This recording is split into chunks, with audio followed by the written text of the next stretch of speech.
Pues bueno, muy buenas noches y bienvenidos una vez más a la Cara de los Clochu, el lugar donde hablamos de cine, de música y de cualquier cosa que nos guste realmente. Hoy tenemos un programa bastante especial, aprovechando que es la Semana Santa de 2021. Y bueno, tengo aquí conmigo a un gran amigo, uno de mis amigos más longevos y que por supuesto pues es uno de los grandes amigos de la familia y que sabe mucho pues del tema que vamos a tratar hoy aquí. Así que bueno, primero de todo te presento. Alberto, buenas noches, ¿cómo estás? Pues un poquito ajetreado, porque en Semana Santa, imagínate, nosotros entre el libro, la banda, las hermandades, pues un poquito presionado, porque parecía que iba a ser una Semana Santa un poquito más tranquila y que íbamos a tener un poquito de calma y de tranquilidad, pero al final prácticamente pues tenemos más actos. No sé si has visto cómo está Sevilla, entre los altares, las colas, parece que como si fuera una Semana Santa que sí se va a celebrar, pero hubiera llovido, porque al final la gente ha salido a la calle, quiere ver imágenes. Y como te digo, un poquito ajetreado con la promoción del libro, con cuando no estoy en un sitio estoy en otro, y un poquito presionado. Pero bueno, ahora Desde luego. encantadísimo de estar aquí contigo. Hombre, como bueno, ya medianamente se ha presentado él, pero para los que no lo conozcáis, Alberto Álvarez, aparte de ser un gran amigo mío, pues él es escritor. De hecho, tiene publicado el libro El Chiringuito de Bandones, que digamos nació de tu cuenta de Twitter, que es una Sí. cuenta de Twitter que mezcla el humor con la Semana Santa, que tiene, no sé, 35.000 seguidores en Twitter, ¿no? Una cosa así. Ahora estamos en más de 20.000 Más de en las 20.000. redes sociales. Vamos, que sigue siendo un número enorme. A raíz de ahí, pues... He perdido 15, claro, me has puesto las expectativas por encima, entonces queda peor. En absoluto, en absoluto. Son muchísimos. Escribió este primer libro, que la verdad es que se vendió bastante bien, y ahora pues acaba de publicar Soleá, dame la mano. Un nuevo libro que salió a la venta el 24 de marzo, ya ha vendido su primera edición. Y bueno, es un libro que por la portada, Alberto, veo que va a tener relación con lo que vamos a hablar hoy, ¿no? Que es la Semana Santa. Tiene su relación, pero a diferencia de mi primer libro, es un libro que cualquier persona podría disfrutarlo. Yo me estoy poniendo últimamente el mismo ejemplo, me lo han pedido en Pamplona. Y de hecho me llamaron de la editorial porque el libro sale el miércoles 24 Sí. y el propio jueves me llama el editor y me dice que hay que sacar una segunda edición porque el libro se está agotando. Que me sentí un poquito como Dicker, como si... evidentemente las ediciones de Dicker pues son de 1,5 millones de libros y las mías pues son más pequeñas, pero bueno. Pasa que es que cuando él me dice que se han hecho reservas en la página web de la editorial, que prácticamente únicamente un 5% de quienes lo han comprado son de Sevilla. El libro lo tienen en Ferrol, en Almería, en Linares, en Pamplona, como te he dicho, en Madrid, en Menorca. Es decir, es un libro que al final cuando entramos en el thriller policíaco de alguna manera, pues es lo que yo digo siempre. Si hacen un thriller policíaco en el Carnaval de Venecia, quien viva allí quizás lo va a disfrutar más porque conoce sus calles, conoce su ambiente y es capaz de situarse donde se está viviendo. En este caso, quien no sea de Sevilla puede disfrutarlo exactamente igual. Igualmente. Muy bien, muy bien. Eso está muy interesante. Y bueno, ¿nos puedes contar algo más del libro? Que es, por supuesto, sin hacer spoilers, pero Sí. ¿de qué va un poquito? Pues el libro, yo tenía un poquito la inquietud de hacer una novela negra porque es lo que a mí me gusta leer a nivel de entretenimiento. No tiene nada que ver con mi primera obra porque aquí no hay humor, sino que es un libro totalmente serio y me parece que está bastante cuidado tanto en su forma, en la manera en la que está narrado, en los personajes, en la evolución de ellos. Y bueno, lo que ha despertado un poquito el impulso de la gente es que en el año 2000, en la madrugada, como tú imagino que recordarás, Sí. un ataque de pánico domina la ciudad, que es una cosa que llegó a aparecer hasta en Cuarto Milenio con Sí. Iker Jiménez. Y bueno, han quedado muchas preguntas sin respuestas de aquella noche. Ajá. Yo no la viví, sabes que yo soy del 93, es decir, no Bueno, llegaba... yo del 92, o sea que Efectivamente, tampoco... claro. O sea, tengo recuerdos de que eso ha ocurrido, pero no de Sí. haberlo vivido, ni mucho menos. Efectivamente, En esa entonces- época, en la madrugada, nosotros dormíamos. Exactamente, claro. Entonces, yo no llegaba a los 7 años, pero bueno, es un tema que siempre me ha llamado mucho la atención porque periodistas como Juan Miguel Vega han hecho novelas de ese tema y creo que el ser humano siempre tira un poquito lo conspiranoico, ¿no? Sino que le digan al código Da Vinci y a las ventas. Entonces, Sí, sí.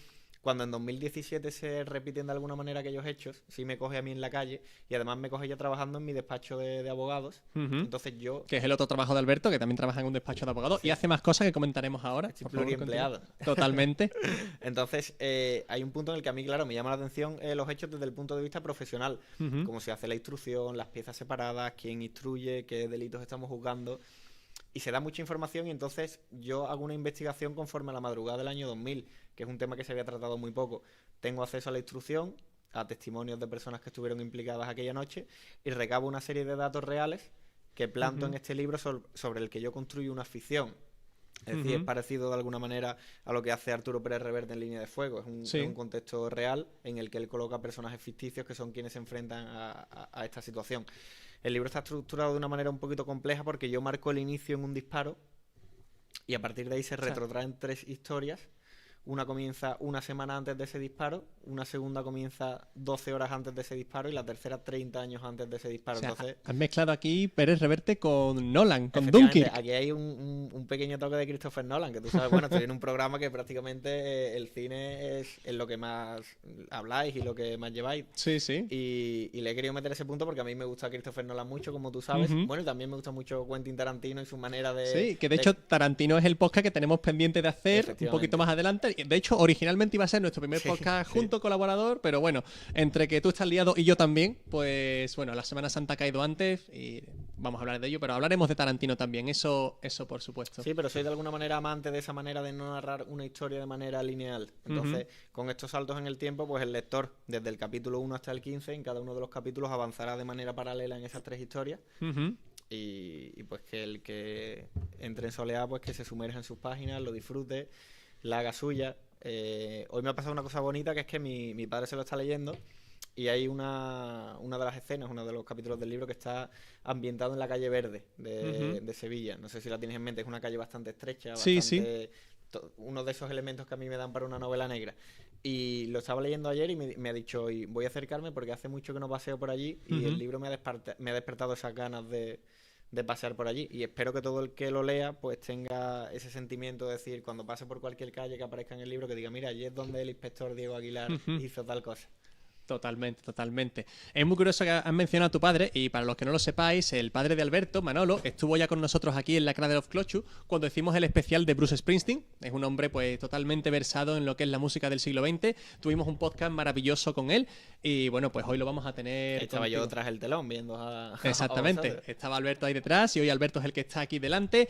Como he dicho, Soleá, dame la mano, está a la venta en muchísimas librerías, en Amazon también, ha vendido su primera edición y bueno, yo ahora que por fin lo tengo aquí, pues tengo muchísimas ganas de leerlo. Eso por supuesto. Como te digo, estamos reponiendo porque no se esperaba de alguna manera esa venta, o bueno, evidentemente que se vendiera todo en un día, pues no se esperaba. Entonces se está reponiendo, sabes que las fechas son malas, que mañana es fiesta y demás, pero desde luego.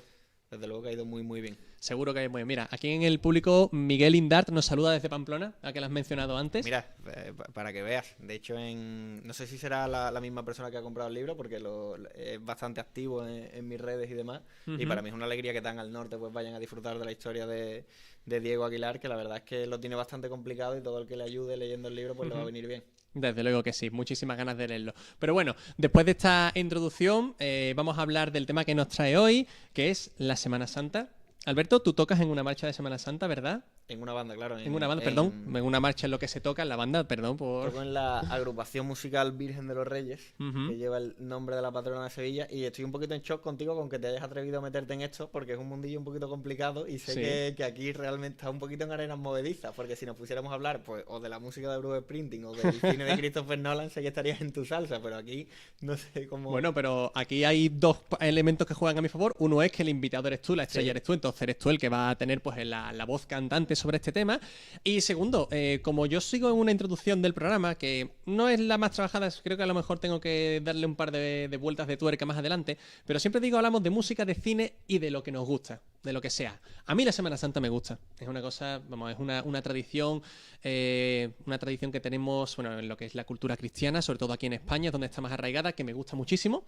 A lo mejor no tengo esa devoción que pueden sentir otras personas como tú, pero me gusta muchísimo y digo, bueno, pues ¿por qué no hablar de esto? ¿Por qué me tengo que quedar solo en mi zona de confort, hablar solo de las cosas de las que yo ya sé que sé, cuando lo interesante realmente es compartir este conocimiento, ¿no? De una persona que sepa mucho sobre algo y lo traiga aquí. Sí, así bueno, que me pues... parece además un muy buen momento para hacer un especial de este corte. Evidentemente estamos en el pleno miércoles santo de Exactamente. Sevilla, segundo año sin Semana Santa por la pandemia.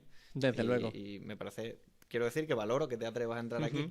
Nada, pues yo encantado, ¿sabes? Además, hablar de esto con alguien que sabe, pues siempre es un placer. Creo que todo el mundo siempre disfruta cuando alguien que tiene conocimiento sobre un tema, pues es capaz de expresarlo, ¿no? De hablar sobre ello, ¿no? Y de contarnos, pues, muchas cosas. Y a mí también, pues, me sirve un poco, pues, también para estudiármelo un poquito, ¿no? Como ves, tengo aquí un poquito de apuntes, que no es que sea tampoco, haya hecho una investigación digna de una tesis doctoral, pero sí es cierto que he estado leyendo una serie de cosas que, bueno, pues para estar a tono hoy. Así que, bueno, Alberto, vamos a empezar a hablar de la Semana Santa. Vale.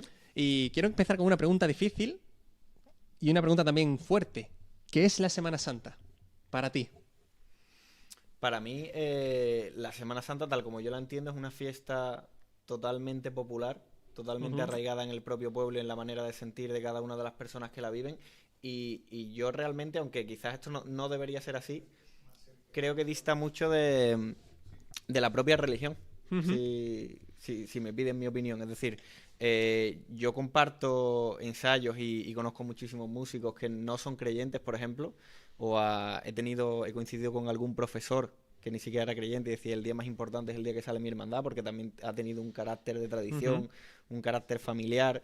Creo que lo bonito de la Semana Santa es que cada uno puede vivirla de una manera, entonces no habría una definición exacta como tal. Evidentemente está quien cree que en el Señor del Gran Poder y es a quien le reza y es la imagen de su devoción y su fe. Tiene una cara a la que mirar, que también es muy importante muchas veces. Es decir, cuando tú crees que hay algo por encima de todos nosotros y que de esa persona depende tu vida, que tú puedas ponerle cara es muy importante. Pero en contraposición a eso, creo que también hay quien admira el folclore de la fiesta o el propio disfrute de salir a la calle. Incluso decía Núñez de Herrera en un libro que escribió hace muchísimos años, Teoría de la Semana Santa, que quienes en la madrugada están en un bar tomándose una cerveza de manera totalmente ajena a lo que está pasando ahí fuera, de alguna manera están viviendo la Semana Santa porque aunque no formen parte de ella, son conscientes de lo que está pasando a su espalda. Entonces, no sería capaz de encasillar la Semana Santa en una definición concreta y creo que lo bonito de la propia fiesta es que cada uno sea capaz de hacer la suya de alguna manera. Totalmente. Estoy muy de acuerdo con eso porque, bueno, como hemos dicho antes, hay un concepto que aquí, pues, tanto en Sevilla como en diferentes ciudades de España se mueve mucho, que es el concepto, digamos, informal de llamar el capillita, ¿no? Sí, es decir, el capillita o el cofrade, ¿no? Que son estas personas, pues, que sienten auténtica devoción por la Semana Santa, que, como tú dices en tu libro, cuentan el año en función de la Semana Santa, ¿no? El año empieza el domingo de Ramos, ¿no? Y termina el domingo de Resurrección, y siempre es una cuenta atrás constante hasta que llegue ese día, que saben una cantidad de detalles de las hermandades, pues bueno, pues que... Pero es así, es decir, yo en un tono más informal a mí me dicen tal cosa pasó en 2017, ¿no? Y no soy capaz de ubicarlo temporalmente y alguien me dice, sí, cuando la revirá de los panaderos con tal marcha y mi cabeza va allí. Y es una cosa que pasa mucho también con las calles, cuando alguien dice, quedamos en tal calle, no sé cuál es, bueno, cerca de donde sale el Buen Fin. Sin problema ninguno. Y enganchas. Muy bien. Y entonces, Alberto, siguiente pregunta en relación con esto. ¿Dónde crees que nace tu afición o el hecho de ser cofrade? ¿Dónde nace esa devoción por la Semana Santa?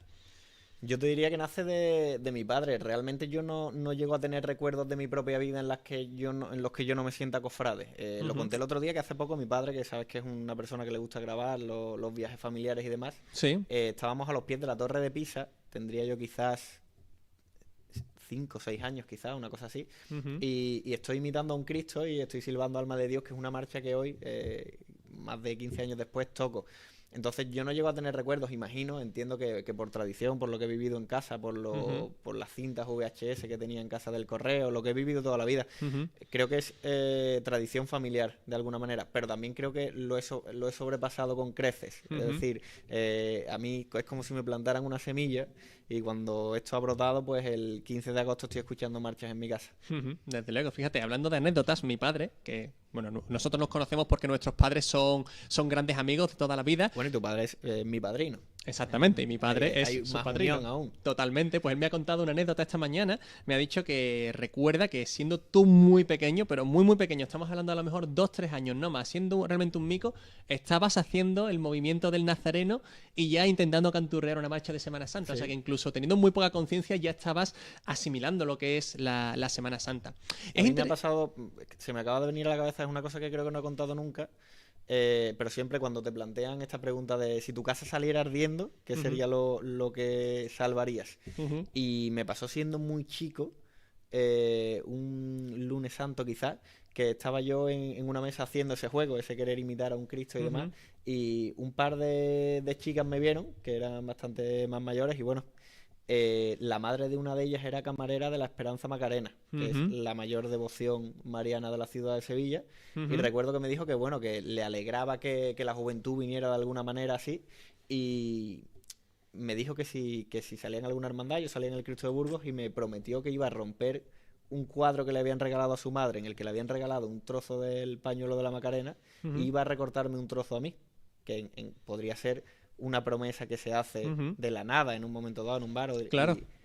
Y vino a verme, me regaló el trozo del pañuelo de la Macarena y lo tengo en mi casa. Fue. Desde luego la historia es bonita. Es interesante contar estas cosas, ¿no? Porque así, hablando entre tú y yo, pues puede parecer algo puntual, pero no, realmente este sentimiento de la Semana Santa, ¿no? Ha trascendido tanto y durante tanto tiempo, precisamente porque tiene que haber muchas personas, hay muchísimas personas como tú, que sienten esa devoción por la Semana Santa, ¿no? Que cuentan el año en función de cuándo cae la Semana Santa ese año y sienten una profunda admiración y un deseo realmente de ver la Semana Santa. Y eso es algo que está muy presente en la ciudad de Sevilla, bueno, y en España entera realmente, porque también otras Semanas Santas como las de Valladolid o las de Salamanca, que también están... Sí, bueno, tienen un corte un poquito distinto a lo que se hace aquí, tienen pero distinto... de alguna manera el estilo sevillano se ha ido implantando en el resto de Andalucía y en ciudades como Jerez, como Córdoba, como Almería, por ejemplo, cada vez salen en Huelva, directamente Cádiz sí tiene un estilo un poquito más propio. Pero bueno, creo que la cuna de la Semana Santa o del estilo de Semana Santa sevillano, pues evidentemente está en la ciudad de Sevilla, y eso ocurre también con la música. Exactamente. La música la trataremos ahora justo después en un pequeño segundo bloque. Pero ahora que me has contado tú tu experiencia como cofrade, ¿no? Y ese sentimiento que uno tiene y que compartes con la inmensa mayoría de los sevillanos, yo estoy en un punto, ¿vale? Siempre lo he considerado así, en el que me gusta mucho la Semana Santa, pero no llego al punto de ser capellita o cofrade, ¿no? Sí. Entiéndase, me gusta mucho la Semana Santa, soy capaz de apreciar el valor cultural que tiene, el valor artístico. Desde luego me emociono cuando veo los pasos de Semana Santa, pero sí es verdad que no tengo ese nivel de conexión como el que puedes tener tú o puede tener mucha gente. Pero como has dicho antes, has comentado una cosa que me ha gustado mucho. La Semana Santa cada uno la vive como quiere o como puede, ¿no? Y cada uno al final pues puede ser una experiencia compartida o a lo mejor no tanto. Y yo creo que... Sí, de hecho, te cuento otra historia. Tengo el prólogo de mi primer libro lo escribe José Lobo. Sí. Que es un chico, bueno, tiene 40 años, vamos a tratarlo de chico. Un chico de 40 años, muy bien. Que él durante toda su vida veía la hermandad de San Gonzalo en una esquina en concreto con su padre. Su padre falleció y él todos los años vuelve a esa esquina y de alguna manera siente que su padre está con él en ese momento. Entonces, como te digo, lo bonito de la Semana Santa es que está tan llena de experiencias personales que quizás alguien desde fuera no puede entender, no puede llegar a entender, uno no es consciente de que el que está ahí piensa que su padre está con él en ese momento. Me ha gustado también mucho una cosa que has dicho, que es el valor o el aspecto artístico, porque hay quien, no sé si por tendencias políticas o por ateísmo o por lo que sea, es una fiesta que detesta. Sí, por desgracia que, eso bueno, ocurre. Puede pasar, pero evidentemente tiene un carácter eminentemente artístico que no se puede dejar a un lado. A mí que alguien vaya al Vaticano, ¿no? y alucine con la piedad de Miguel Ángel y luego venga aquí, que tiene una obra de Juan de Mesa, y la repudie, pues no es lógico ni objetivo. Sí, no, ni es lógico ni objetivo, ni es congruente. De hecho, es muy curioso lo que comentas del aspecto artístico, porque yo siempre, una cosa que siempre he dicho, es que ya le gustaría más de un museo tener la calidad y la cantidad artística que hay en la Semana Santa de Sevilla. Porque hay obras lo han mencionado, de Juan de Mesa, de Martínez Montañés, que de hecho el Jesús de la Pasión de Martínez Montañés es, digamos, el primer, nazareno que se hace y el que después van a emular las demás cofradías para poner un nazareno llevando una cruz. De un imaginero que era el principal imaginero de España en aquel momento, y de hecho la mayoría de sus obras están en Madrid. Sí. Porque él no... pero, por ejemplo, en esto que estamos comentando, que dices tú, tengo también una anécdota de un compañero de despacho que me dice que sus padres tienen unos amigos que viven en Ucrania. Creo recordar, no te pongo en pie el país concretamente, pero creo que es en Ucrania. Y que llegan un domingo de Ramos a Sevilla, dejan las cosas en el hotel y lo primero que ven es al Cristo de la Estrella en el puente de Triana. Una imagen de una calidad artística superlativa. Y cuando ellos lo ven, la frase exacta que le dicen a quienes los esperaban aquí, a los amigos de aquí de Sevilla, es: vosotros estáis locos. En mi país esto estaría en un museo. Claro. Y vosotros lo sacáis a la calle y lleváis detrás 150 tíos pegando pitidos, porque a sus ojos, imagínate. Entonces, Claro. vosotros estáis locos, me parece que define también muy bien lo que es la Semana Santa de Sevilla. Totalmente. Mira, y te voy a hilar eso precisamente con una anécdota parecida, en este caso por mi parte. Tú sabes que a mí, bueno, pues he estado de Erasmus, intento relacionarme pues con personas extranjeras, y cuando he tenido amigos aquí Erasmus que han visto la Semana Santa, pues claro, se han quedado extrañados, ¿no? Por un lado les ha gustado mucho, pero por otro lado han sentido ese sentimiento de decir, esto roza un poquito lo extraño, ¿no? Lo raro.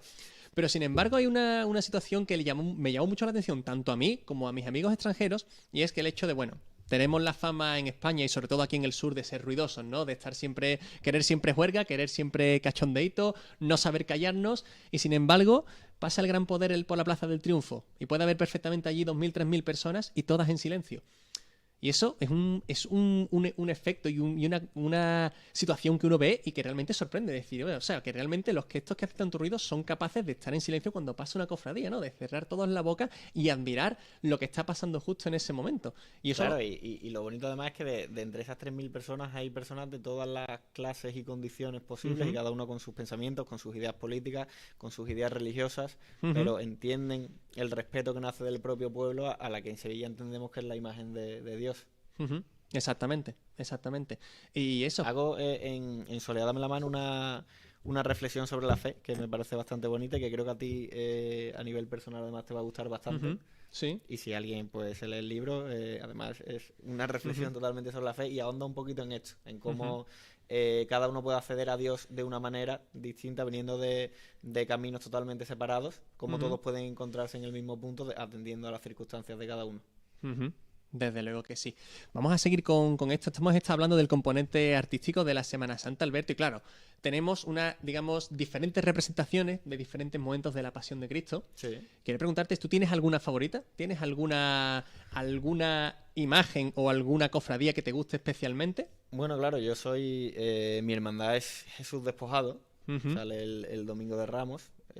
La escena de la pasión que se está escenificando propiamente dicha, pues es claro, cuando lo despojan de la túnica, los romanos se la juegan. Uno de los romanos tiene un par de dados en una de las manos, que es uno de esos detalles que quien no conoce no es capaz de verlo. Además lleva una cruz tumbada en el paso, porque están colocando el cartel antes de crucificarle, y como te digo, pues son detalles que quizá el público que no está un poquito más acostumbrado o más entendido en la situación, pues pasan desapercibidos para él. Claro, pero son detalles también, bueno, pues que si uno tiene un poquito de cultura sobre la Biblia en general, pues saben, porque, bueno, digamos que en cierto modo se conoce que los soldados romanos se jugaron las túnicas de Jesucristo con los dados, y eso es lo que representa. Efectivamente, claro, pero es un detalle artístico en una de las manos del romano, un detalle pequeño, y hay que estar bastante atento. Pero bueno, quienes están metidos en este mundillo, pues al final siempre busca la curiosidad. Claro. ¿Y alguna otra parte de Jesús Despojado que es la tuya? Bueno, es que yo digo una cosa, como te he dicho que cada uno entiende esto de manera muy distinta, yo me atrevería a decir que quizás es algo plenamente blasfemo, que yo le tengo devoción a mi propia banda, porque al final llevo 11 años allí y le tengo devoción de alguna manera a las personas con las que comparto el trabajo, con las que uno deja de ver a su familia, a su pareja y sus amigos por ensayar, por ir a tocar a Salamanca y hacer cientos de kilómetros en un autobús para dar un concierto y volver después y comerte un bocadillo en mitad del camino. Entonces, el cariño especial que yo le tengo a las imágenes son a las que acompaña mi formación musical, especialmente al Señor de la Resurrección, además, que creo que es un grandísimo desconocido en Sevilla, porque hay mucha gente que disfruta la Semana Santa de Sevilla hasta el Vive la Madrugada. Sí. Y aprovecha viernes, sábado y domingo para irse a la playa. Bueno, cada uno que haga lo que quiera. Totalmente. ¿No? Es decir, totalmente, ¿no?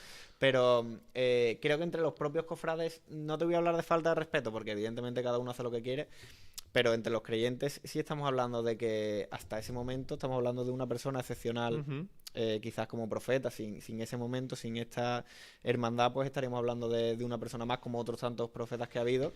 Y creo que es un gran desconocido que poco a poco, porque ha hecho un cambio de horario, antes salía en mitad de la noche queriendo emular pues el momento de la resurrección y demás.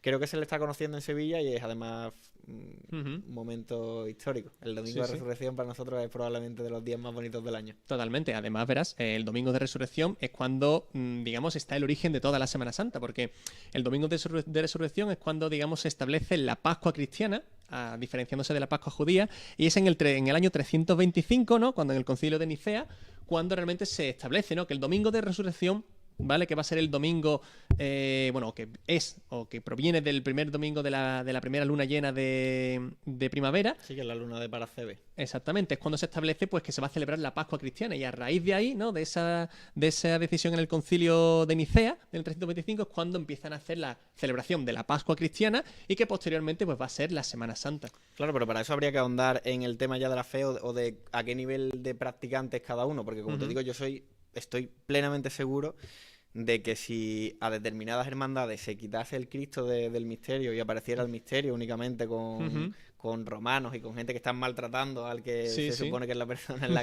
en la que uno cree, pues tendría miles y miles de personas viéndolo, y a mí es que no me parece mal, entiendo que cada uno lo vive de una manera, y si a ti lo que te gusta es la banda que va tocando detrás, pues ve a ver la banda, y si a ti lo que te gusta es cómo anda el paso, pues ve a ver el paso, y si... Pero claro, pero en esa parte concreta de quienes sí tengan esta fe, como te digo, pues creo que es una hermandad a la que se le ha dado mucho la espalda durante muchos años, pero se está recuperando.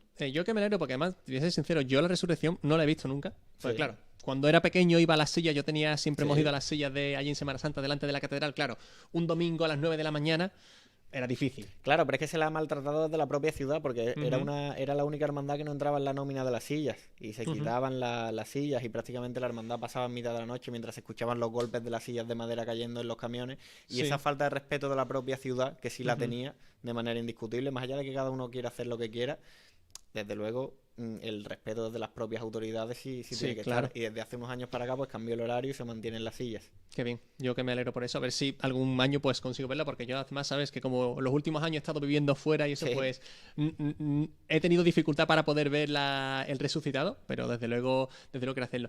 Una cosita que has comentado que me gusta, ¿no? Volviendo un poquito al tema de que cada uno disfruta la Semana Santa como esto, como quiere o como puede o con lo que más le llame la atención. Claro, todos los elementos de la Semana Santa en conjunto ofrece una experiencia única. Pues bien sea porque te llame mucho la atención el aspecto artístico, sea por la música, sea por la gente congregada, que también, ¿no? Pues el hecho, como seres sociales que somos los seres humanos, también el hecho de irnos a donde hay mucha gente y de compartir una experiencia colectiva, pues algo que nos llama mucho la atención. Por eso funcionan también igual de bien los conciertos, cuando uno va al cine o cualquier otro tipo de actividad social. Y creo que todos son muy, muy, muy interesantes, ¿no? Y que el conjunto es una de las cosas que hace la Semana Santa, pues muy grande. Claro, pero esa diferencia que además se mantiene en mi primer libro yo hago una broma, porque es una frase que decía mi primer suegro y la mantuve porque creo que realmente tiene su tono cómico, pero es que decía, pero bueno, un niño, ¿no? Si esto es todos los años lo mismo. Y yo soy un fiel defensor a ultranza de que si tú un martes santo de un año vas a ver una hermandad en un sitio concreto y el martes santo del año siguiente vuelves a ver la misma hermandad en el mismo sitio concreto, nada de lo que vayas a vivir tiene absolutamente nada que ver con lo que ya has vivido. No, claro. Estamos hablando de una experiencia nueva cada vez que te asomas a la ventana, que es la propia Semana Santa. Totalmente, totalmente. Así es. Y bueno, pues... Pero te estoy complicando un poquito el guión, porque claro, si hablamos de un tema en el que me puedo pegar hablando 25 horas... En absoluto. No. Si es que esto además no es un guión, más bien son unas notas que yo tengo por cositas que quiero comentar. Por ejemplo, lo del concilio de Nicea antes me pareció un dato muy interesante. Sí, he visto que has tenido que mirarlo, digo... Sí, no, pues porque, claro, hay unos cuantos concilios en la historia y también porque se olvida, ¿no? Sabes que el directo también pues lo que hace que muchas veces pues tengas un dato en la cabeza y justo no se te viene a la cabeza y te trabas, ¿no? Bueno, para eso están las chuletas, no para otra cosa. Esto afortunadamente no es un examen. Pero bueno, entonces ahora sí que quiero pasar al terreno fandragoso, como has dicho tú antes, que son las marchas de Semana Santa y que es donde tú realmente pues quiero que te explayes. Las marchas de Semana Santa, Alberto, ¿qué tienen las marchas de Semana Santa que no tengan otros géneros musicales o otros estilos de música?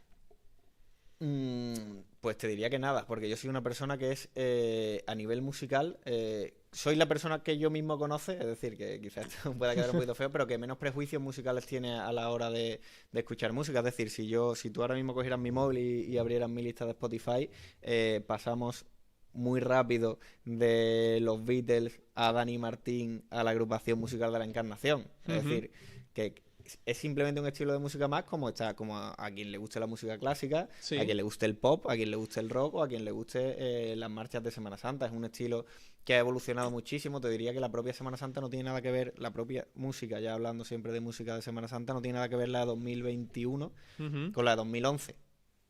y hace únicamente 10 años, y te hablo de una evolución también en instrumentación. Es decir, hubo un primer punto en el que las bandas de cornetas y tambores eran bandas de cornetas y tambores, y ha ido evolucionando la plantilla de manera que podemos encontrar trompetas, fliscornos, tubas, bombardinos, trombones de pistones y de varas, platillos y actualmente incluso campanas tubulares. Incluso se ha querido meter el triángulo de alguna manera, que es decir, no se está inventando nada, son instrumentos que siempre han estado ahí, pero claro, sí creo que hay una inventiva en la evolución. Es decir, si el día de mañana en una de marchas se quisiera meter un solo de guitarra eléctrica, por ejemplo, habría quien lo criticase mucho, como se criticó la inclusión de la trompeta en su momento. Es decir, esto es una evolución que además está yendo tan rápido, se está profesionalizando de tal manera, porque tú ahora mismo, al estar fuera del mundillo, habrá muchas cosas que te queden muy lejos, pero hace un mes el compositor de una de las Cigarreras, que es una de las bandas más conocidas de Sevilla, ha ido a grabar un disco. Un compositor ha prohibido que sus marchas entrasen en el disco porque entendía que quien iba a realizar la producción del disco no estaba titulado de la manera que él consideraba correcta para que lo hiciera. Es decir, la profesionalización es total. Tanto es así que yo me meto en el grupo de WhatsApp Trompetas Virgen de los Reyes y accedo a la carpeta de Google Drive en las que tengo todas las plantillas de todas nuestras marchas, todos los guiones musicales y todas las partituras en si bemol digitadas, y hace 30 años se tocaba de oído.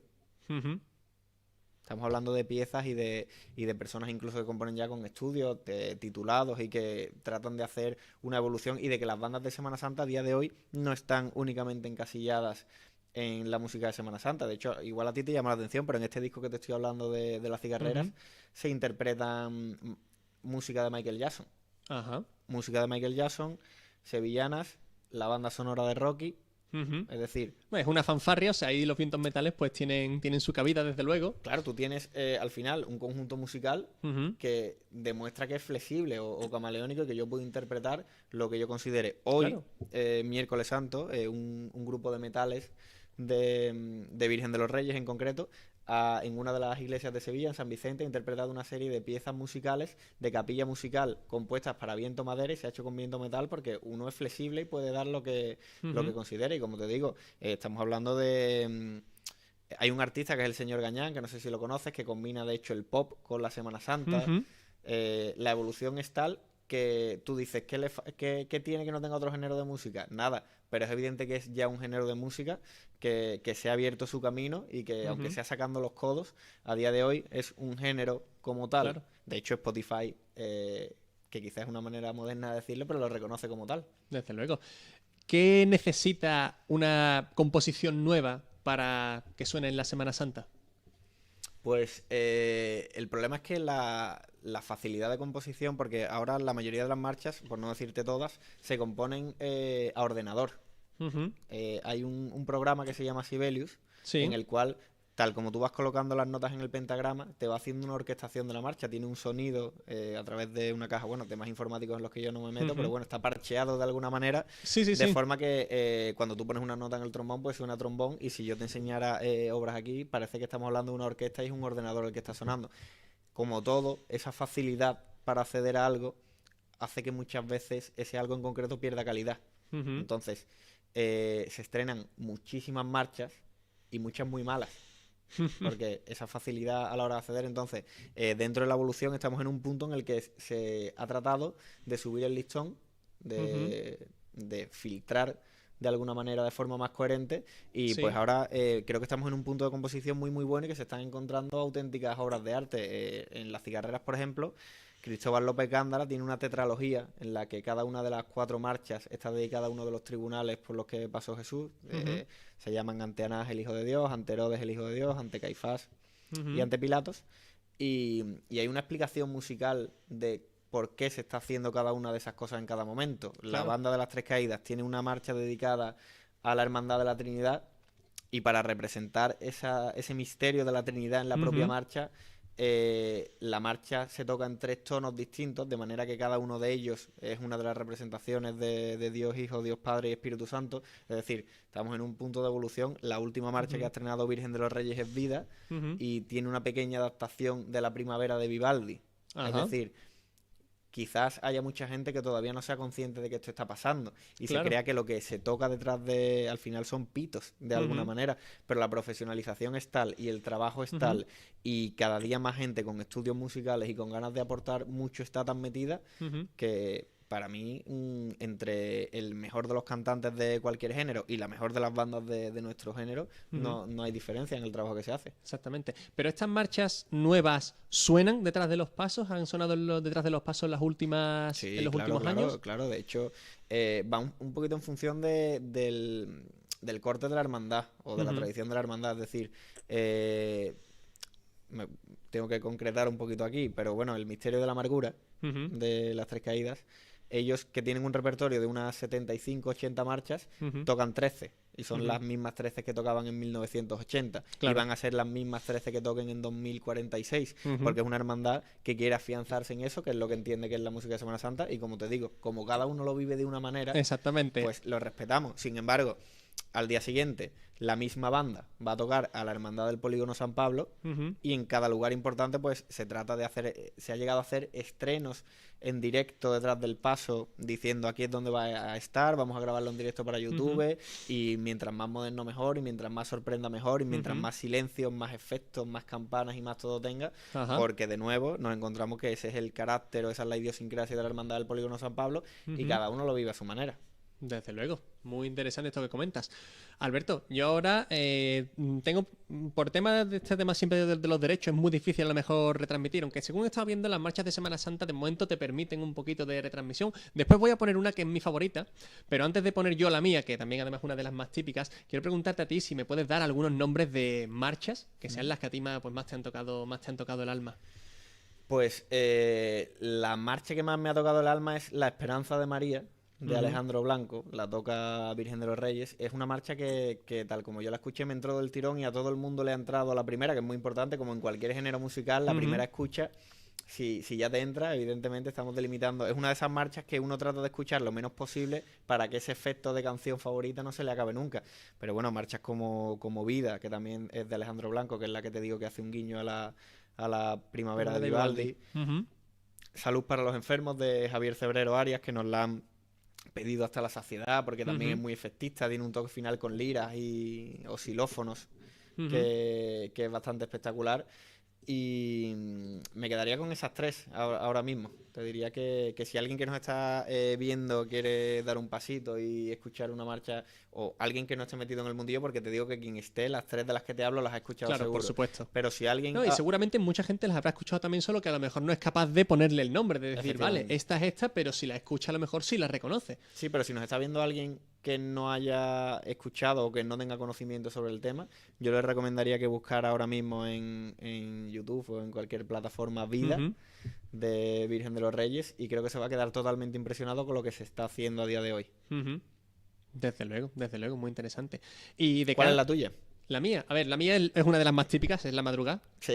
Es La Madrugada porque aparte de ser una de las que siempre tuve, digamos, en la mente, ¿no? De escucharla en Semana Santa, porque claro, La Madrugada creo que tiene un carácter que no tienen a lo mejor otra vez. Te hablo a lo mejor aquí ya, esto sí que me voy a incurrir un poquito en el desconocimiento que tengo del tema, pero sí que creo que La Madrugada es una de esas obras que es un poquito, digamos, en apariencia distinta a las demás.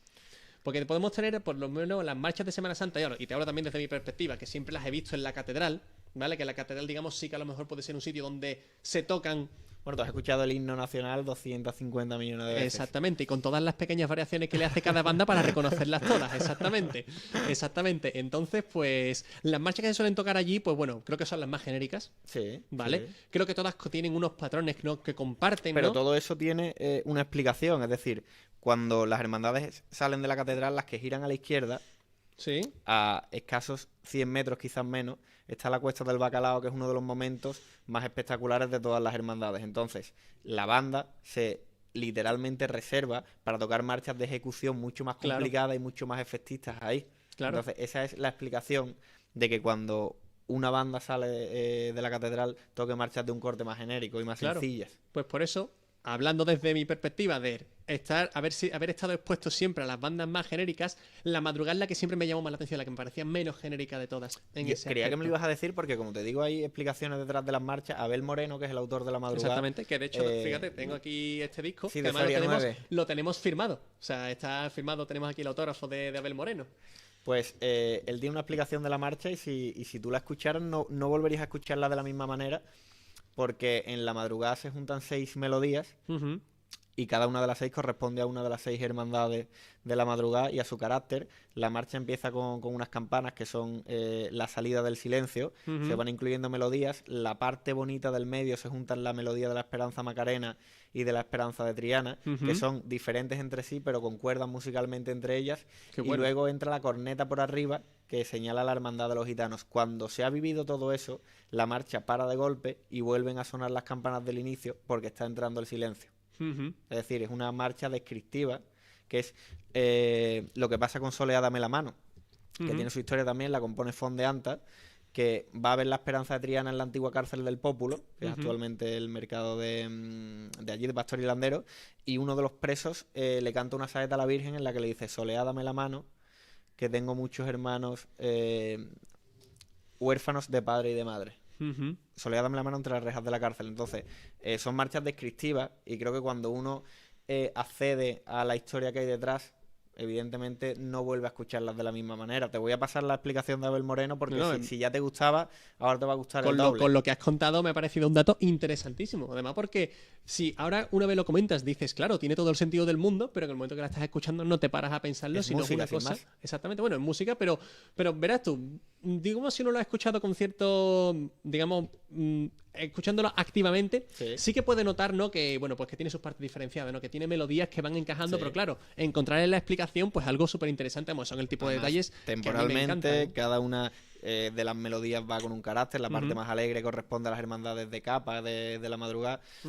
Cuando uno es bueno y quiere, porque para mí ahí no te están poniendo una marcha, te están contando una historia. Y cuando uno tiene esa capacidad para contar una historia, evidentemente en el lado totalmente opuesto está quien le pega 4 cabezazos al teclado del ordenador y saca una marcha. ¿Y en qué estamos pensando? En nada. Tenía una melodía que iba silbando y me gusta. Claro. Y una vez más, no lo critico, porque si esa es su manera de entender la música. Exactamente.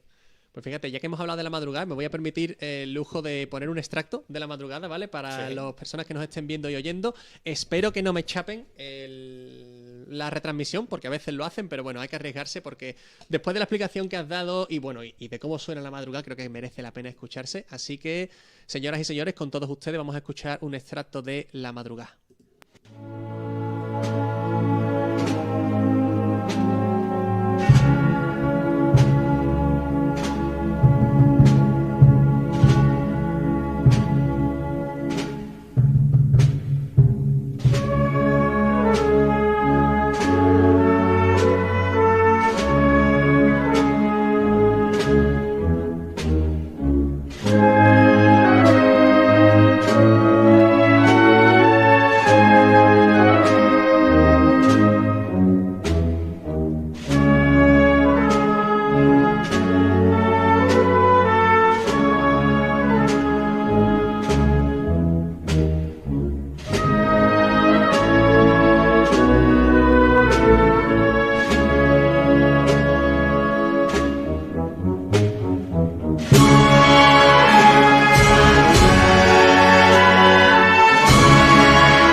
Pues bueno, pues esto ha sido el extracto de la Madrugada, que desde luego, pues es como después de lo que has comentado, es una obra magnífica. Además que, justo ahora escuchándola, pues claro, uno empieza a hilar cada Sí. parte, empieza a hilar cada melodía con la explicación que has dado y es algo pues realmente impresionante. Es también la marcha favorita de mi madre. Ujú. Y pasa una cosa en Soledad dame la mano, que es que aparece esta melodía de la madrugada en uno de los capítulos del Sí, libro, porque a mí evidentemente también me parece una cosa bastante especial. claro. Y como estamos hablando de que el autor, más que darnos una partitura musical, nos está contando una historia, tiene relación con por qué aparece la madrugada de Abel Moreno en ese momento, en ese capítulo en concreto. Como te he dicho, se narra de alguna manera hechos de la madrugada y Ujú. pues no había una banda sonora mejor para ese momento. Desde luego que sí, así es. En fin, creo que las marchas de Semana Santa son un mundo y que desde luego merece la pena escucharlo porque, igual que lo que hemos dicho antes de la Semana Santa, más allá de la mera tradición, más allá del evento que supone la Semana Santa, es que es un mundo en sí, es un Claro, pero eso mundo es como... folclórico y de tradición en el que si te pones a indagar, o sea, no acabas nunca. Pero porque es un mundo en sí mismo, es decir, es como si mi padre ha venido de aquí a hablar contigo de Brujo Sprinting, o es de las personas que, bueno, evidentemente la persona que yo conozco que más sabe de la música en los años Ujú. 70 y No, no, 80. y seguramente de las que más sepa de muchísimos lugares, Sí, porque vamos, el conocimiento que tiene tu padre de la música del siglo XX, vamos, no tiene límites. claro, pues yo escucho medio compás de una marcha y sé qué marcha es, qué banda, aunque sea una marcha que interpretan varias bandas, sé qué Ujú, banda la está interpretando por la manera ujú, de la interpretación, porque al final claro. no es lo mismo que cante una canción, evidentemente, un autor que otro que hace luego posteriormente un cover o que hace una versión. Ujú. Es decir, es el Hotel California de los Eagles y de los GC King la misma canción, pues igual me he ido a Ujú. un punto un poquito extremo porque no No, no, tiene nada pero que se ver una entiende, con se otra. entiende, se entiende. Entonces, yo estoy tan metido en esto, en la Ujú, película, y soy un auténtico fanático, menos de la música de Palio, mucho más de la música cristífera, ujú. en este caso las bandas de cornetas y tambores y las agrupaciones musicales, pero como tú dices, es un mundo en sí mismo y sería muy complicado saberlo absolutamente Ujú. todo. Claro, porque además, digamos que las marchas de Cristíferas, como has dicho, me ha gustado ese término, son un poquito.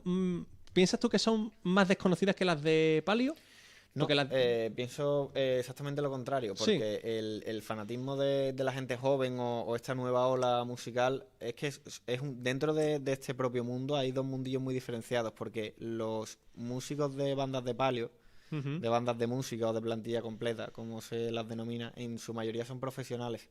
Son personas que han estado en conservatorio, que están titulados. ujú, En algunos casos, bueno, ellos cobran bastante bien. ujú, Y por otro lado, las bandas cristíferas, como te digo, ya sean bandas de cornetas y tambores o agrupaciones musicales, es un mundillo que por mucho que se esté profesionalizando, en ujú, su fondo final es amateur. ujú, Es decir, yo he tocado en mi banda el tambor, el trombón y la trompeta y se me ha enseñado y yo ahora tengo una partitura aquí y soy capaz de defenderla con la trompeta, pero yo no soy un profesional, es ujú, decir, yo no soy músico. Los componentes no cobran las cantidades que cobran en las bandas de palio y se hace una cosa que es personalizar cada una de ellas. ¿Qué quiere decir esto? Esto quiere decir que Soria 9, la Cruz Roja, las cigarreras de palio, Tejera o cualquier banda de palio ujú, le da una interpretación a la madrugada, pero la ujú, madrugada la tocan todas.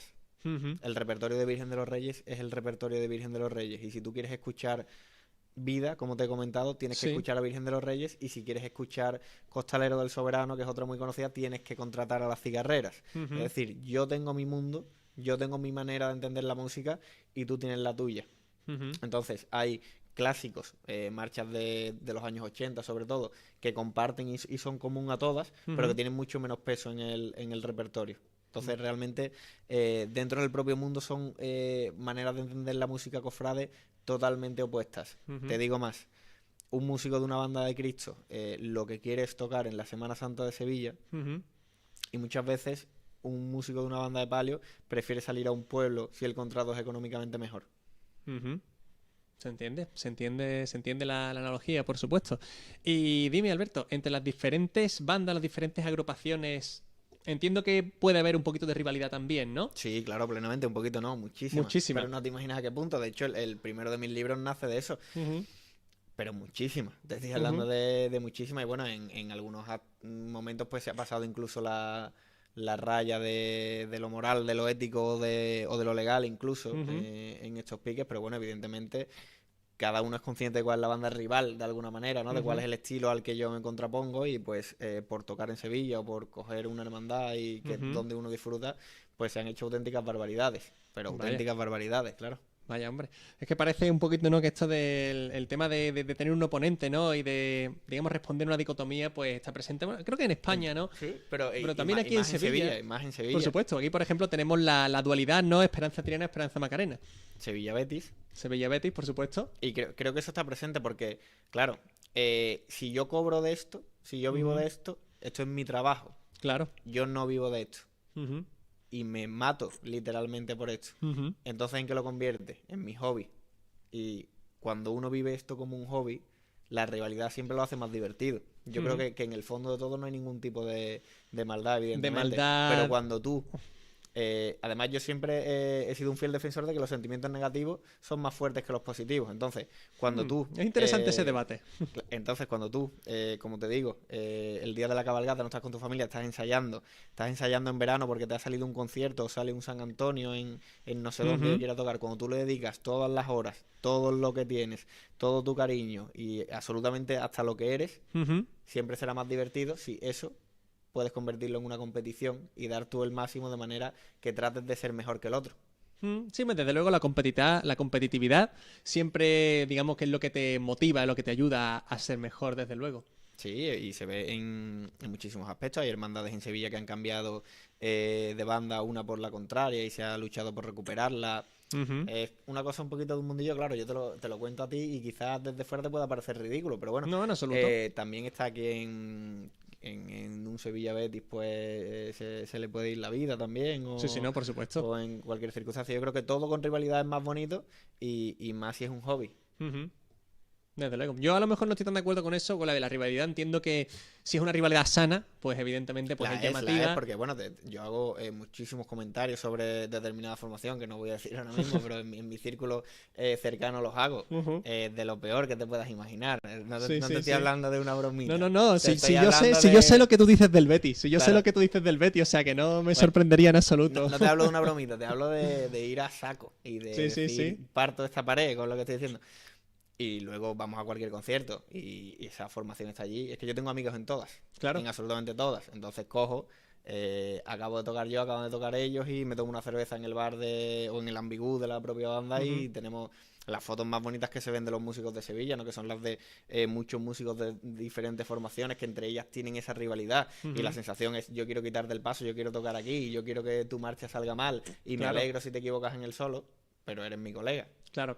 Eso desde luego, al final creo que lo bonito reside ahí. Es como, por ejemplo, cuando termina un derbi, un Sevilla-Betis, un Betis-Sevilla, y al final pues están los aficionados que son amigos, cada uno con su camiseta de su respectivo equipo, pero están pasándolo bien como si nada. Yo tengo una historia bonita, se sale totalmente del guión, pero yo fui a un derbi, quedamos 3-3, y como tú dices, recuerdo ese partido. Sabes bien cómo me pongo en esos partidos. Es decir, prácticamente odio a todos los que van de verde y blanco en ese momento.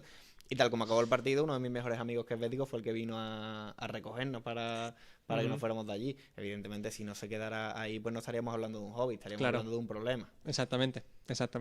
Hay que delimitar bien el punto donde está esa rivalidad para que sea, digamos, sana entre comillas, y que llegue hasta un cierto límite, pero bueno, claro que también motiva hasta mejor y da un poquito el pique, que también es un poquito el morbo, ¿no? Que se da también pues con este tipo de cosas. Yo soy totalmente partidario de lo que llaman guasa sevillana y de esa rivalidad, de esa dicotomía permanente, de ese estás conmigo, estás contra mí en determinados aspectos, pero siempre desde la diversión y desde darle vida a esto. Pero, es decir, hablamos de Sevilla y Betis o del mundo cofrade, pero tú lo has dicho muy claramente. Si hay rivalidad entre la Esperanza Macarena y la Esperanza Triana, que están representando a la misma persona, la rivalidad tiene que estar en absolutamente todo. Exactamente. Así es. Por cierto, ya por preguntita, ¿tú te decantas más por la Esperanza Triana o por la Macarena? Yo soy hermano de la Esperanza de Triana y me decanto más por la Esperanza Macarena. Vámonos. Es la respuesta más rara que te van a dar. Totalmente. O sea, ¿cuál de los dos te corta el cuello antes? Mejor dicho, ¿cuál te crucifica antes? Es la respuesta más rara que te van a dar, pero es así. Yo, a nivel de devoción, le tengo una devoción especial a la Esperanza Macarena, pero soy hermano quizás por el barrio, por donde vivo. Claro, porque tú eres de Triana, exactamente. Sí, y como te digo, yo que soy una persona tremendamente localista, entonces Si para mí Sevilla es más importante que el resto del mundo, pues ya si lo cierras a mi barrio, pues más todavía. Pero eso es un sentimiento que todos los trianeros compartís, Sí, ¿eh? lo compartimos, lo Triana es compartimos. una Sevilla dentro de Sevilla Sí. y todo lo demás es mundo extranjero, o sea... Creo que aquí no ha habido la fuerza de intentarlo como en Cataluña, pero me encantaría poner un peaje en el puente de Triana. Si usted quiere entrar aquí, usted tendrá que pagar. Pues eso estaría muy feo porque entonces yo no entraría, pero meramente porque uno es un tieso, ¿no? Entonces... Desde luego que sí, desde luego que sí. Pues Alberto, está siendo un placer hablar contigo de Semana Santa, sobre todo porque, como he dicho al principio, pues se nota que es una cosa que te apasiona, que te encanta. Sí, podríamos estar aquí 35 horas y no... Exactamente. Además da una cantidad de datos que me resultan muy interesantes, que al final es un poco lo que uno va buscando, pues, lo que yo personalmente voy buscando con este tipo de podcast, ¿no? Aportar una serie de datos, una mirada que uno a lo mejor no se ha planteado o que a lo mejor no se ha planteado con un nivel de profundidad suficiente, ¿no? Pero como esa evolución está tan presente y se está abriendo paso de esta manera y ya hay quien para escuchar la banda sonora de rock y prefiere escuchar a Las Cigarreras, por ejemplo, ha pasado una cosa que es que no sabría cómo catalogarlo, si trapero, rapero o reggaetonero, pero bueno, Zetangana, que ha sido el más escuchado récord del mundo en canciones, en Spotify, disco más vendido de España, disco de oro, de platino, de diamantes y de lo que quieras ponerle. Abre su disco con un extracto de una marcha de Rosario de Cádiz. Sí, lo he escuchado el disco del madrileño, además que vamos, lo han sacado este año. Efectivamente, entonces estamos hablando de que quizás de manera indirecta estás colocando al género musical de la Semana Santa en lo más escuchado del mundo y hay mucha gente que ha tenido acceso a él a través de ese momento. Es decir, ¿qué está sonando aquí? Me gusta, voy a escuchar la marcha. Él mete unos 30 segundos y la evolución es tal que, como te digo, pues evidentemente nadie va a descubrir lo que ha vendido este hombre o lo que ha triunfado el disco y está abriendo con una marcha de Semana Santa. ¿Era eso viable hace 10 años o 5? Evidentemente no. Ahora estamos aquí. Ahora estamos aquí, en este es el momento.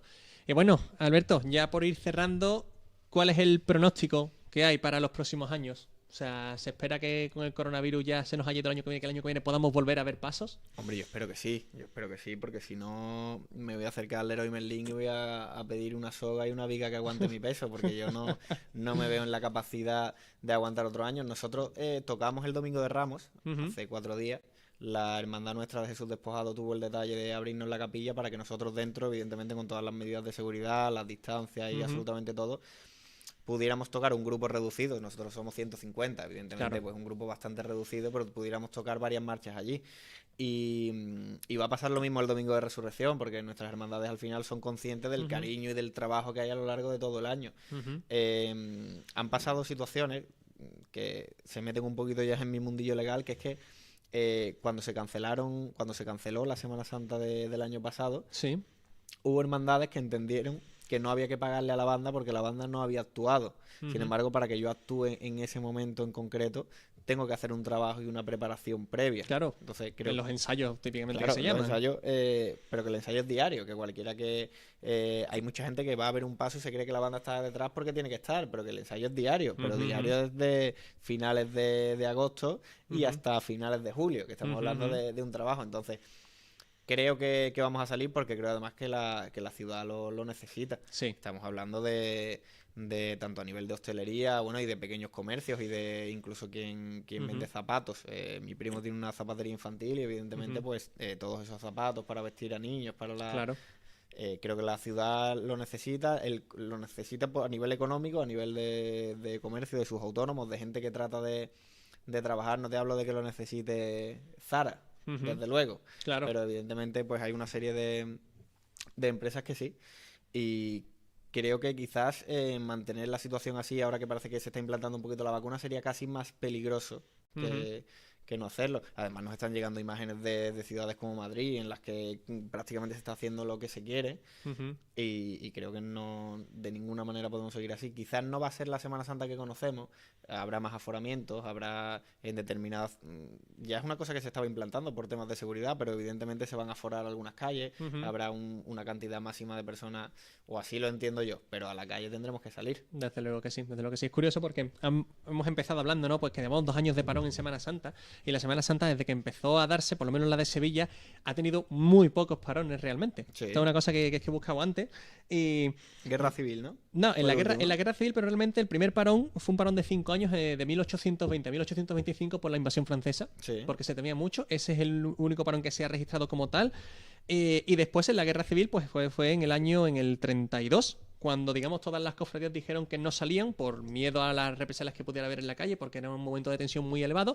No obstante, la Hermandad de la Estrella salió e hizo, efectivamente. hizo lo que es no la peregrinación, por lo que, digamos, todo el recorrido la procesión, es que decir, hace, exactamente. ¿Y a qué nos lleva eso de lo que estábamos hablando antes? A que Presentación al Pueblo, que es la banda que acompaña a la Hermandad de la Estrella, compone una marcha que se llama La Valiente, precisamente por ese dato que tú estás dando, y es una marcha fuerte, con tonos fuertes, con valentía, que es como se le conoce a la Virgen. Entonces, claro, uno pensará que está escuchando cualquier cosa y está escuchando La Valiente en San Jacinto un domingo de Ramos, porque está dedicado a eso que estás contando tú. Claro. Entonces, como ves, siempre hay una historia detrás de lo que se ve a simple vista. Totalmente. Como hemos dicho al principio, es un mundo. La Semana Santa es un mundo. A mí me parece un mundo fascinante, precioso. Y eso que no soy una persona de las que a lo mejor la vive con más devoción, pero desde luego, eso, todos los años me quedo prendado de lo que veo, de lo que oigo, de lo que le supone al país, como tú has mencionado antes, tanto a nivel comercial, a nivel cultural, a nivel social. Pero es un mundo, perdona, de muchísimos mundos. Porque nosotros estamos totalmente. hablando de la música cofrade. Claro. Estoy hablando de que a nivel de cuadrillas, de costaleros, de cómo anda tal paso, de qué cambios hace este paso. Cómo anda el Gran Poder, por ejemplo, que va simulando la apertura de piernas que tiene la propia figura del Cristo y va emulando esos pasos. Eso es magnífico. O los cambios que hace el beso de Judas, o al contrario, o la propia Eucaristía. Estoy sacando aquí porque no sé si se verá bien en cámara. Hoy ha montado la Hermandad del Buen Fin un altar en el que está el Cristo a 6 metros de altura. 6 metros de altura. Entonces, simplemente te quiero decir, otro mundillo, como es la Eucaristía, la preparación de altares. Estamos hablando de incluso ya de a nivel de flores, de a nivel de dorados, de a nivel de imagineros, de quienes realizan los propios pasos en los talleres. Un mundo de mundos. Entonces yo estoy dentro de esta burbujita pequeña que dentro de la Semana Santa de Sevilla es la música cofrade, pero evidentemente pues al que le guste esto pues tiene una variedad y un tal para adentrarse en lo que quiera. Para escribir un libro. Para escribir un libro, para escribir 200. Para escribir 200. ¿Qué pasa? Que luego, evidentemente, cuando uno ve una hermandad el Lunes Santo, por ejemplo, y no es consciente de todo el trabajo que hay detrás, de todo, como todos esos colectivos, como todos esos mundos distintos, de las flores, el del dorado, el de la imaginería, el de la música, el capataz, los costaleros, la cuadrilla y la bolsa de caridad que va adelante, se unen y hacen ese mundo que es al final la unión de tantas vidas y tantas historias que se desarrollan a lo largo del año para llegar a un punto común, y eso es la magia que tiene la propia Semana Santa o el efecto que causan los demás. Desde luego. Creo que no podemos terminar de una mejor manera, Alberto, con esa última frase que has soltado, así que vamos a empezar a despedirnos, si te parece, ¿de acuerdo? Muchísimas gracias por estar aquí. O sea, quedan muchas cosas en el tintero de las que me gustaría hablar. O sea, yo, por ejemplo, que sabes que yo me gusta el cine. De hecho, mañana vamos a hacer un podcast sobre Jesucristo en el cine. Lo he visto que has puesto. He visto, creo que 2 de las películas que pones. Bueno, a mí me gusta mucho la Pasión de Mel Gibson, porque entiendo que no por lo violento, que es lo que parece que se dice muchas veces, sino porque creo que si se trata de hacer más real, y me parece que hubo estudios, ¿no?, sobre la sábana de Turín y demás, y me parece una película bastante trabajada y bastante bonita. Sí, no, y además a nivel técnico es buenísimo por eso. Que a lo que iba a ir es que como mañana hablamos de Jesucristo en el cine, es el otro podcast que tenemos preparado para especial esta Semana Santa. A mí una de las cosas que siempre me ha gustado mucho de la Semana Santa pues es la mera representación, ¿no? Hemos hablado antes del componente artístico. Yo el hecho de poder ver escenificada, ¿vale?, la Pasión de Cristo en diferentes cofradías, en diferentes hermandades, ver cómo es la representación de cada una, cómo enfoca los ciertos momentos una hermandad, o algunas de una manera, otras de otra, ¿no? Cómo es las diferencias que hay entre los diferentes nazarenos, ¿no? Diferentes momentos de la crucifixión, otros momentos. A mí, de pequeño, bueno, y ahora incluso es lo que me sigue llamando, lo que más me llama la atención, y a lo mejor es la manera en la que yo más vivo la Semana Santa, ¿no? De cómo es esa representación, que al final yo como tiro para el cine, pues siempre lo veo desde un punto de vista, pues más, digamos, de imagen, ¿no? De lo que es la imagen en sí, pero en cualquier caso, como has mencionado, es un mundo y pequeños mundos dentro de un mundo que conforman un mundo. No voy a seguir diciendo mundo para no parecerme a Mariano Rajoy, pero desde luego que, vamos, que es impresionante. Es impresionante. Además, la tradición, lo larga que es, porque desde el siglo XV tenemos la Semana Santa instaurada ya como realmente casi como la conocemos a día de hoy. Evidentemente ha habido muchos cambios, ¿no? Antes las hermandades de Triana, por ejemplo, pues... Es una evolución. Claro, las hermandades de Triana, por ejemplo, pues lo que es su carrera oficial la hacían a la iglesia de Santa Ana, no a la catedral. Es más adelante cuando se porque era la catedral del barrio, de alguna manera, decía. Claro. No tenían posibilidad de acceder porque no existían los puentes que tenemos ahora. Y pasa una cosa bonita, que es que la Hermandad de la Esperanza de Triana en sus reglas mantiene que tiene que hacer estación de penitencia a Santa Ana, que es la catedral de Triana. Entonces, va a la Catedral de Sevilla y de vuelta en el propio barrio vuelve a donde sus reglas marcan y cómo se ha hecho toda la vida. Exactamente, exactamente. Entonces, pues eso es un mundo, es maravilloso. Me alegro mucho de haberte tenido aquí, porque desde luego has aportado una cantidad de datos impresionante que a mí me han dejado, pues, bueno, menos mal que esto se queda grabado y los puedo después coger, apuntar nota, ¿no? Y apuntar todas las cosas que has dicho porque han sido muy interesantes. A quien nos haya visto y nos haya oído, espero que también le haya parecido muy interesante. Desde luego, Alberto, pues es un hacha en esto y muchas más cosas, escribiendo libros, ejerciendo como abogado, tocando en las agrupaciones. Alberto, eres un gran amigo, muchas gracias por estar aquí. Quiero volver, amenazo con volver. Quiero hablar de Tarantino. Eres aquí. más que bienvenido y hablaremos de Tarantino. Cuando pase la Semana Santa, mañana, después de hablar de Jesucristo en el cine, pues ya planificaremos los siguientes y hablaremos de Tarantino y, como solemos decir aquí en la Crack de los Clochu, de cualquier cosa que nos guste. Muchísimas gracias, querido público. Muchísimas gracias, Alberto. Disfrutad de lo que queda de Semana Santa, aunque sea una Semana Santa atípica. Y